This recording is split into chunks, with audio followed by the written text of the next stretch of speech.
Shiva Organic brings another very interesting recipe, Rajma Tikki Burger. Here we are using Shiva Organic's Harshil Rajma. Soak it overnight and pressure cook it for 4 to 5 whistles. Drain the water. In a blender, grind the rajma without any water.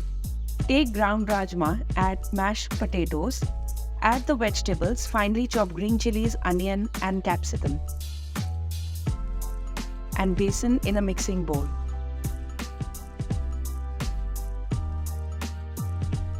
Add the Mexican seasoning, chili flakes and salt as per taste.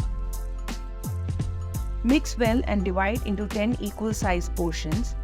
Heat the tawa and drizzle some oil or ghee and flatten the tikki and cook on medium flame. Now gently place some lettuce and tikki along with the sauces of your choice.